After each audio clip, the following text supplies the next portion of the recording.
जय श्री कृष्णा दोस्तों। आइए सुनते हैं श्री कृष्ण जन्माष्टमी व्रत की कथा। द्वापर युग में भोजवंशी राजा उग्रसेन मथुरा में राज्य करता था। उसके आतताई पुत्र कंस ने उसे गद्दी से उतार दिया और स्वयं मथुरा का राजा बन बैठा। कंस की एक बहन देवकी थी, जिसका विवाह वसुदेव नामक यदुवंशी सरदार से हुआ था। एक समय कंस अपनी बहन देवकी को उसकी ससुराल पहुंचाने जा रहा था।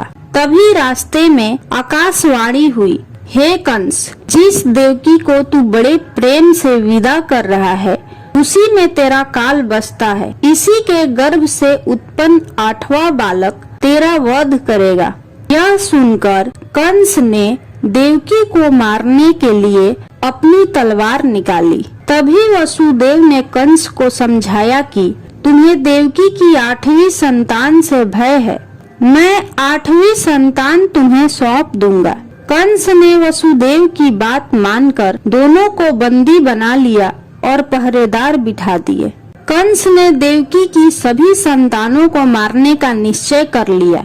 जैसे ही देवकी ने प्रथम पुत्र को जन्म दिया, कंस ने उसे जमीन पर पटक कर मार डाला। इसी प्रकार उसने देवकी के 7 संतानों को मार डाला। भाद्रपद मास में कृष्ण पक्ष की अष्टमी तिथि को अर्धरात्रि में भगवान श्री कृष्ण जी का जन्म रोहिणी नक्षत्र में हुआ और जन्म लेते ही जेल की कोठरी में प्रकाश फैल गया और आकाशवाणी हुई कि इस बालक को तुम गोकुल में नंद बाबा के यहाँ छोड़ दो और उनके यहाँ कन्या जन्म हुआ है, उसको यहाँ लाओ।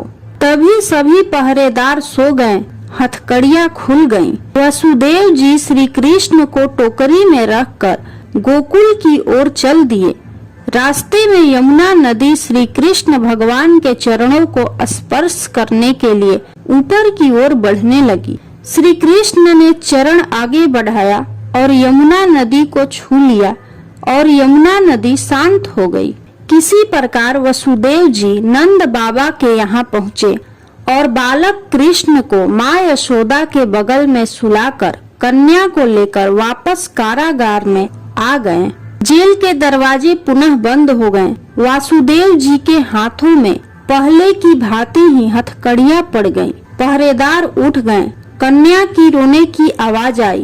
कंस को सूचना दी गई। कंस ने कारागार में जाकर कन्या को लेकर पत्थर पर पटक कर मारना चाहा।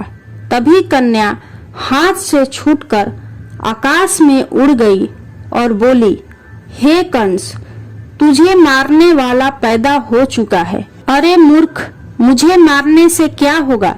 तुझे मारने वाला तो वृंदावन में जा पहुंचा है, वह जल्द ही तुझे तेरे पापों का दंड देगा। इतना कहकर वह कन्या अंतर ध्यान हो गई।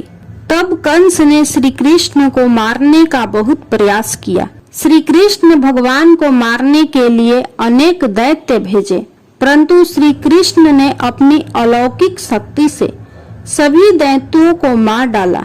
अंत में कंस का वध करके उग्रसेन को राजा बनाया। प्रेम से बोलिए श्री कृष्ण भगवान की जय।